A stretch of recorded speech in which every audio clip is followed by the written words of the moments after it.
आज इतवार है। हर हफ्ते हम लोग इतवार के दिन सब लोग दिल्ली के लोग बैठ के तय करते हैं कि लॉकडाउन को आगे बढ़ाना है कि नहीं बढ़ाना, बढ़ाना है तो कितना बढ़ाना है। अभी जो मौजूदा लॉकडाउन है वो कल सुबह 5 बजे ख़त्म हो रहा है। अप्रैल के महीने में जब ये सेकंड वेव पूरे देश के अंदर आई थी, इतनी खतरनाक वेव थी। दिल्ली सबसे पहला राज्य था जिसने, हम सब लोगों ने ये देखा कि ये वेव बहुत खतरनाक है और सबसे पहले लॉकडाउन देश के अंदर दिल्ली में लगाया गया। 20 अप्रैल को हम लोगों ने लॉकडाउन लगाया था। लगभग 1 महीने के अंदर आप सब लोगों के, दिल्ली के लोगों के अनुशासन और दिल्ली के लोगों की मेहनत और संघर्ष की वजह से आज कोरोना की ये वेव, जो कि सबसे खतरनाक थी अभी तक, ये कमज़ोर होती नज़र आ रही है। मैं ये नहीं कहूँगा कि हमने युद्ध जीत लिया है, अभी काफ़ी बाकी है, लेकिन अब हम, ऐसा लग रहा है कि इसके ऊपर काबू पाते हुए नज़र आ रहे हैं। अप्रैल के महीने में एक दिन ऐसा आया था जब संक्रमण दर 36% पहुंच गई थी। यानी कि 100 लोगों की हम टेस्टिंग करते थे तो 36 लोग उसमें पॉजिटिव मिलते थे। पिछले 24 घंटे का मैं आपको आंकड़ा बताऊं तो ये संक्रमण दर 2.5% के भी नीचे चली गई है। यानी कि अब 100 लोगों की हम टेस्टिंग करते हैं तो उसमें 2.5 लोग संक्रमित पाए जाते हैं और 97.5 लोग ठीक पाए जाते हैं। इसका मतलब संक्रमण काफ़ी कम हो गया दिल्ली के अंदर। अप्रैल के महीने में एक दिन ऐसा था जब 28,000 केस एक दिन में आए थे। 28,000। पिछले 24 घंटे में 1,600 केस पाए गए हैं दिल्ली के अंदर। 28,000 से 1,600। तो दिल्ली के अंदर कोरोना की रफ्तार काफ़ी कम हुई है। पिछले 1 महीने में कई सारी समस्याएं आई। उन सारी समस्याओं का हम सब लोगों ने मिलकर मुकाबला किया। अब वैक्सीन की बड़ी प्रॉब्लम आ रही है, वैक्सीन की बहुत कमी महसूस हो रही है, लेकिन मुझे विश्वास है जैसे हमने बड़ी बड़ी समस्याओं का समाधान किया है, ऐसे वैक्सीन की समस्या का भी समाधान निकलेगा। हम मिलकर निकालेंगे। वैक्सीन की जो कमी हो रही है, मुझे पूरी विश्वास है इस कमी को भी हम सब लोग मिलकर ठीक करेंगे। तो युद्ध अभी बाकी है, अभी पूरा नहीं हुआ है और अभी भी 1,000 से ज़्यादा केस आ रहे हैं।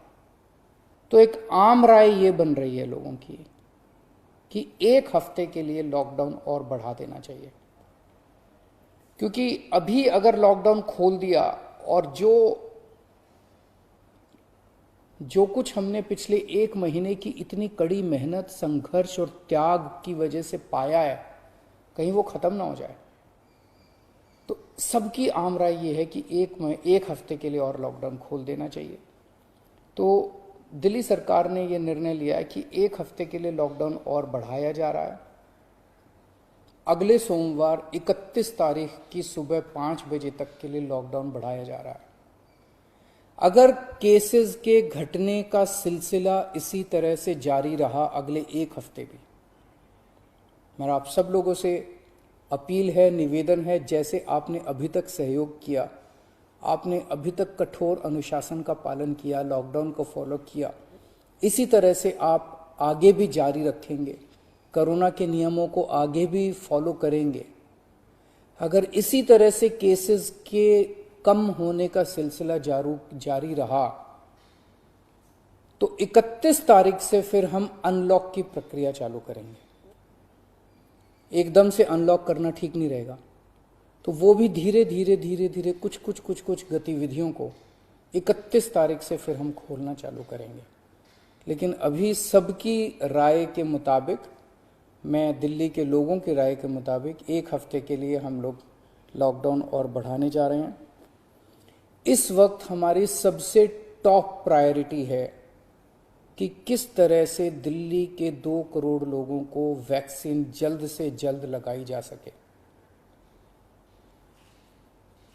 हमने दिल्ली में सारी व्यवस्था बना ली है कि 3 महीने के अंदर दिल्ली के सब लोगों को हम वैक्सीन लगा सकते हैं, लेकिन वैक्सीन की कमी है, पूरे देश के अंदर कमी है। कहा जा रहा है कि तीसरी वेव आएगी, तीसरी वेव आएगी।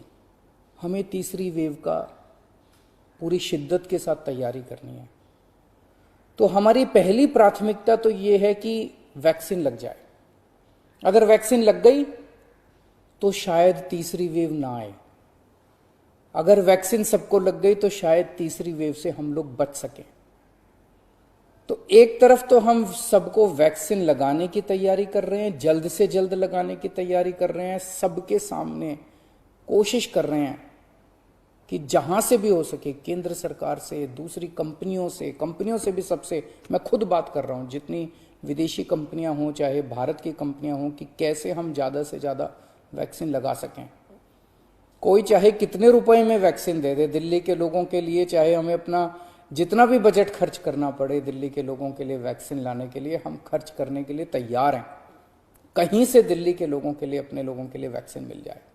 तो एक तरफ हमारी ये तैयारी चल रही है, और दूसरी तरफ खुदा ना खास्ता तीसरी वेव आती है तो हम उसकी सारी तैयारियां कर रहे हैं। कितने बेड जरूरत पड़ेगी, कितने और आईसीयू बनाने की जरूरत है, कितनी और ऑक्सीजन की जरूरत है, ऑक्सीजन टैंकर खरीदने की जरूरत है, ऑक्सीजन के स्टोरेज टैंक बनाने की जरूरत है।